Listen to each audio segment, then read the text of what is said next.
Hey, how you doing? Okay, we're going to begin part 2 of this series of intake manifold, sheet metal intake manifold. Kind of ran out of space on part 1. Reached 30 minutes, and that's all you can put on YouTube. So let me just turn this phone around. I'll show you what I'm doing now. Okay, here's this sheet metal manifold, and you can see I've got most of the ports cleaned out. I left the radius in the corner, and I'm going to fine-tune that, but I'm working now on the floor of this manifold.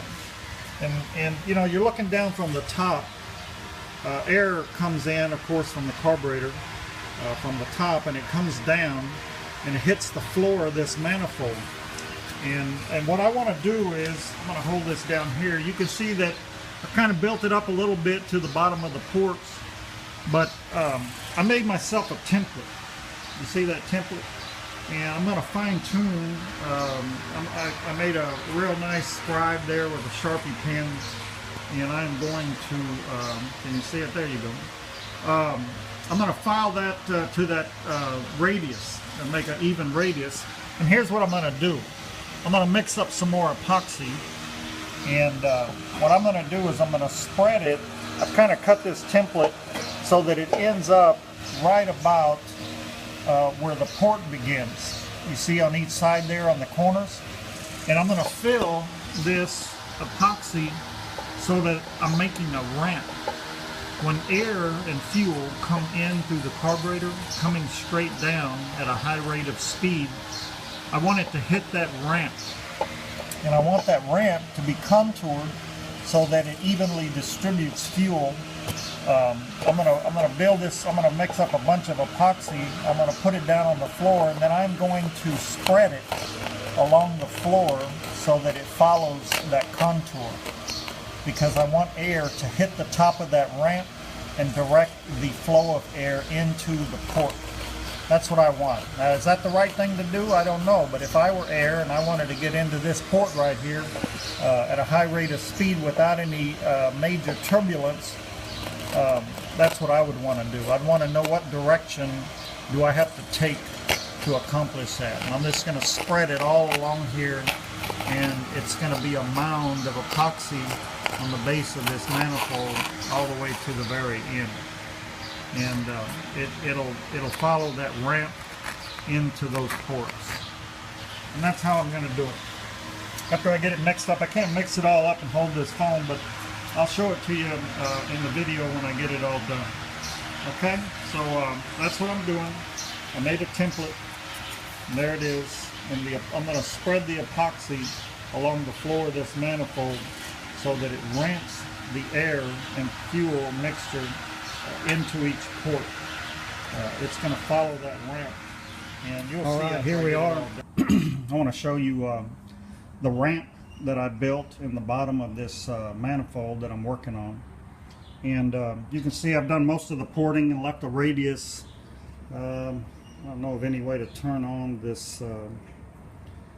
You can see down in that port, you know, I'm going to move this manifold back to back. It's almost exactly the same shape. Yeah, you can, well, not too much.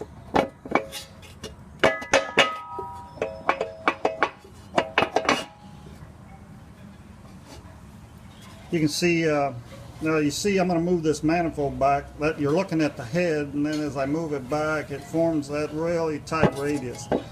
Really close. Bump it back a little bit. Get over here where you can see it. Well, you can't really see it. Put everything lined back up. It follows the contour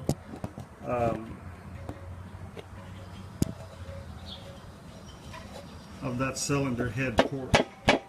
It's just a little bit more, kind of tapping it back. It's really very close to it, and so I want you to see how the ramp is contoured. If you look down here, it's got a little shape to it that's rounded off. Air's coming in from the top. This all still has to be put together. Hopefully, you know, the air will hit, not bounce and turbulate. Hopefully it'll hit and, you know, go into the ports. I got that smoothed off, and it's a real subtle, soft transition into each of the ports here. And that ramp is going to direct air, I'm hoping, seems logical, into the ports as it hits this plenum bottom. And, you know, hopefully that's the way it'll end up. At least that's my theory. And right or wrong, we're going with it. And so I just thought I'd let you see that before I start bending these up, pick up the other pieces, and then this is all going to be sealed off and you won't be able to see it clearly. But that's where I am on it, and hopefully that's you know, going to work for me. Okay, see you in the next segment. All right, I'm here getting ready to getting ready to show you this. I'm getting down to the nitty-gritty on assembling the top of this manifold. You can see I got the ramp down the middle, and it's kind of glossy because on top of the epoxy that I use, you see the epoxy in the bottom of that port down there. It's kind of a rough epoxy, and what I did was I bought some Gorilla Glue epoxy, and it's clear, and I spread it over the top of that rough epoxy that I use to radius the ports.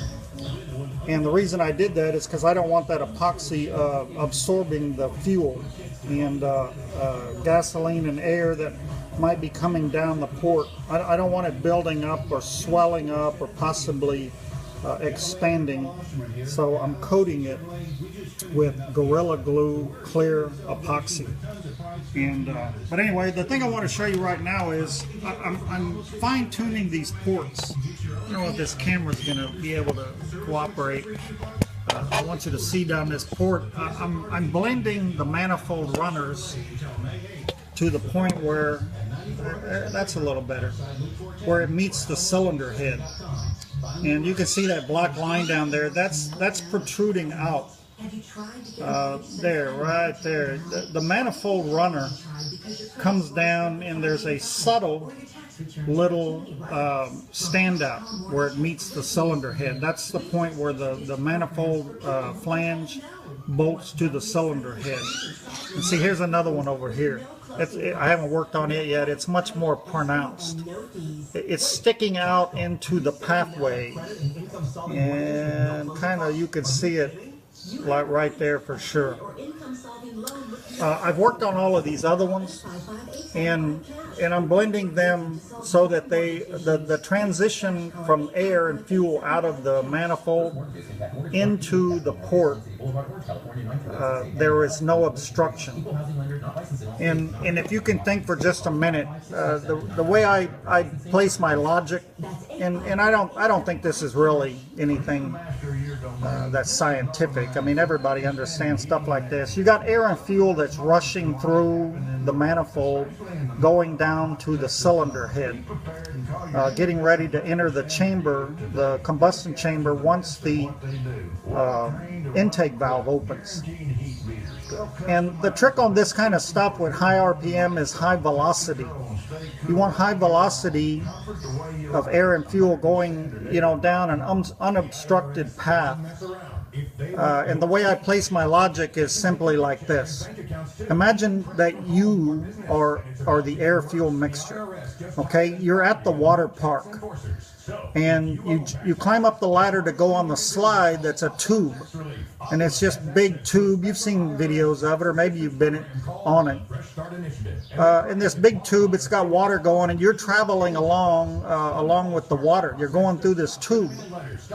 Well, imagine just for a second, you know, you're laying on your back, you're going down this tube like this runner here at a high rate of speed, and let's say one of the technicians that put that tube together did some work on it, and they left a little lip sticking into the tube like this is showing you. And let's just say you're traveling along at a high rate of speed and your foot hits that. Well, you're not going to be traveling along at a high, you're going to be traveling along at a high rate of speed, but you're not going to come out the other end in one piece.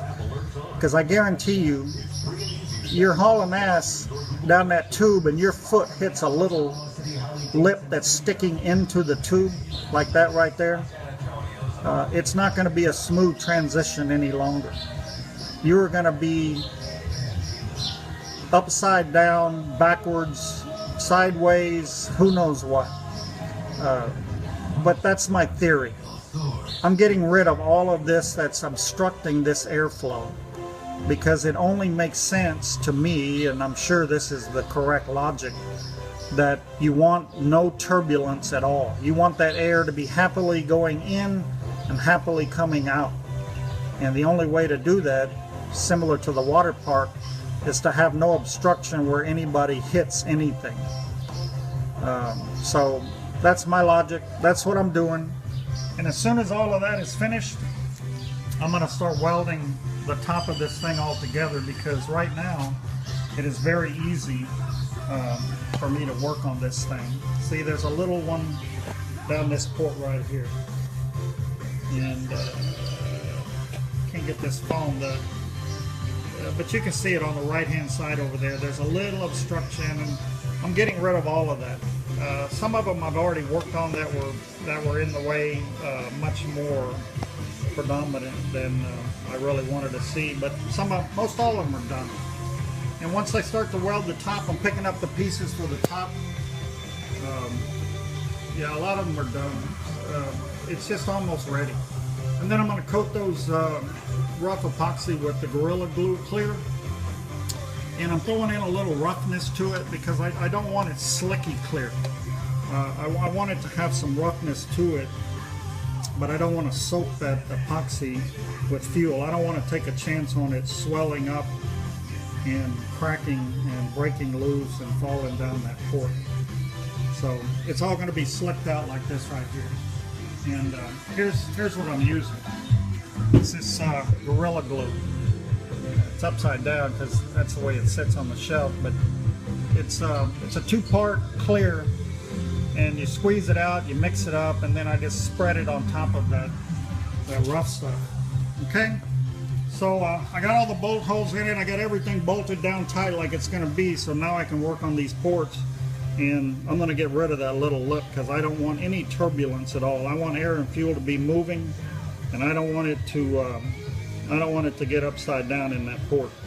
I want it to be happy and smooth. Okay, so that's what I'm doing, and I'll get with you when I get to the next port. All right, here she is. I got this intake manifold top welded on there. I got the front plate on. You can see it back there, and here's the back plate is all welded on. She's getting closed up, and it's all sealed up. It's all cleaned up. I got all of the runners the way I want them. Everything is in line with the cylinder head, and of course you can see the ramp in the middle. That's a subtle ramp where fuel coming down hits it. It rolls off of this ramp. This ramp is round, and that's what I'm kind of hoping, that it distributes fuel like it's supposed to.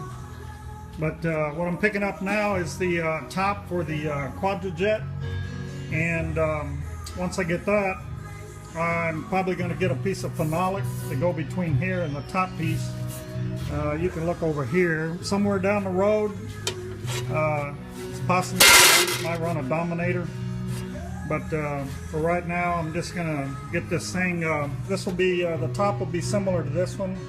It'll be sandwiched in a phenolic like that right there. And then I've got the spacer that fits. If you remember, I told you in the first video, it fits this type of carburetor right here. This is what's required on the super stock car. So I got two big 1-inch spacers coming.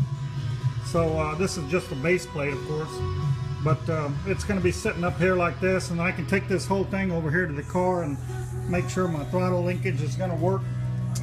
And once I know the throttle linkage is working and everything is bolting up like it's supposed to, it's you know, get this thing apart, get the heads over to the machine shop, get all the new guides in. I got all brand new titanium valves. All the drivetrain is all new. It's all ready to go. And I'll start putting this bad boy together. But that's about it for the sheet metal intake manifold. One more segment, excuse me, will be at the end of this.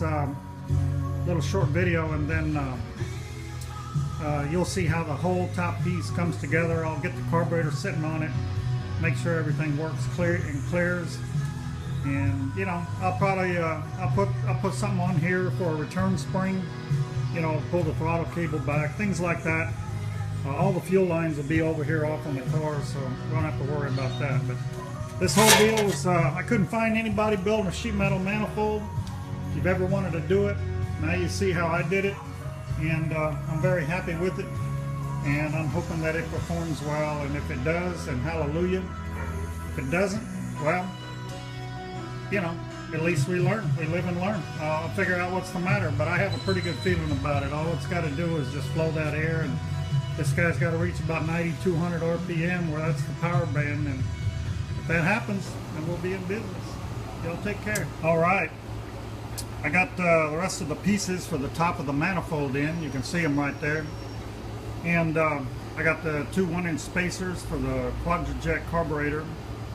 I got my phenolic piece right over here, and phenolic, of course, I don't know if you can see it, it'll go between, it'll sandwich in between the manifold top and the manifold, and that'll go up underneath here. But what I wanted you to see was, I wanted you to see how this all came together. I got my mock-up carburetor sitting on top of it, so everything looks good. And take that off.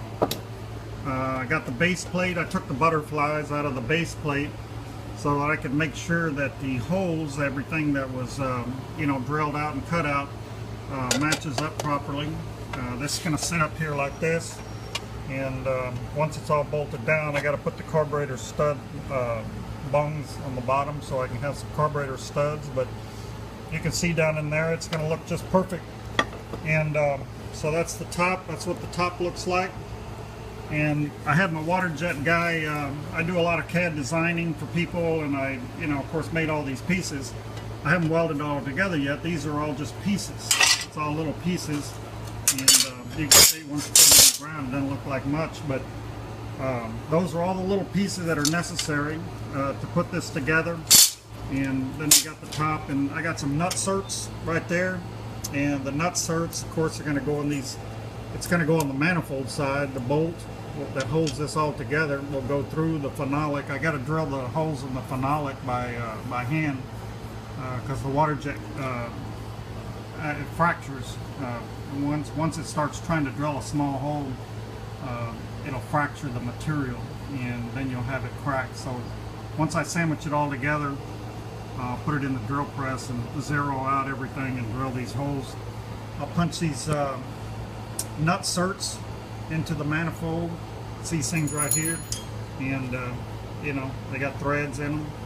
They go down in the manifold, and then this sits underneath it, and it's a 5/16 hole, and that'll all sandwich everything all together. Once I get it all welded up, I'll let you take a look at it. And that's pretty much going to be done for the manifold. I can take this mark-up motor all apart and get the heads over to the machine shop, get this thing on the way. But that's pretty much going to end my series, and I'll have a little video after this one. Once it's all welded up, you'll see it all sitting together on the manifold over there, so that'll make it look pretty cool. And I think it's going to run real good. If not, well, we did our best, and that's how I make my sheet metal manifold. Everybody's got a different way. I don't have any high-tech equipment or CNC machining centers at my disposal where I can, you know, make this thing. I like doing stuff by hand. This is, if it all works, I'll feel real good about it. And if it doesn't, well, I'll still feel pretty good about it, because I think it's a pretty neat deal. All right, well, we'll see you in the last segment. Take care.